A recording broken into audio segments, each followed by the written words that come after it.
building. All right, we've been warning you about this for a while, and now we're just hours away from a major detour around North Druid Hills Road. 11 Live's Jerry Carnes is live. Jerry, it starts at 9 tonight. What could this mean for our commute? Good morning, Crash. We're on North Druid Hills Road near I-85. The stretch of roadway that's closing between here and Buford Highway is less than a half a mile long and typically takes only a minute or two to travel in rush hour traffic. GDOT's detour around the work here beginning tonight is going to take you a lot longer than that.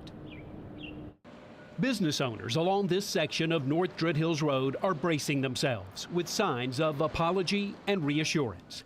It's time for the bridge over North Fort Peachtree Creek to go. During the 90 days it will take to tear down and rebuild, Jim Coker will rely on years of experience to find another way to get from I-85 to Buford Highway. I think there's probably enough alternatives for me to get out of North Buckhead to the interstate when I need to. GDOT has a plan to help you get around, but it's going to add time to your commute. North Druid Hills is closing between Buford Highway and West Druid Hills Drive. We tried GDOT's 5-mile detour around the bridge construction using I-85, Claremont Road, and Buford Highway. It took us anywhere from 11 to 13 minutes, meaning at least 10 extra minutes for your commute.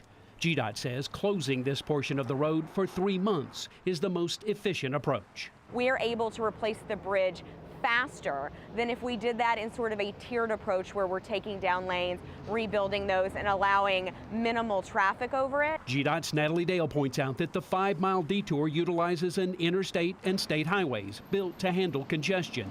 Your favorite GPS app may take you on a different route. Getting to Decatur to have a meal on a Friday night is going to be difficult for everybody on this side of town for sure. Jim Coker will rely on his own internal GPS developed over years of driving these roads. For many others, the next 90 days will likely be much more of a challenge.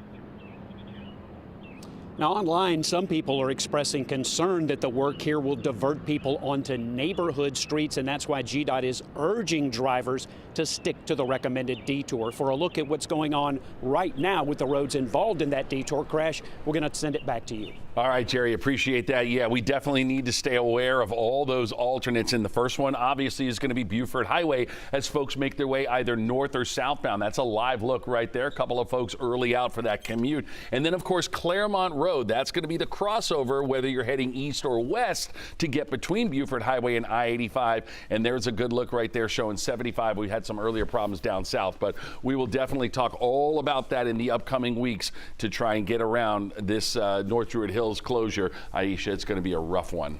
Crash, thank you for staying on top of it for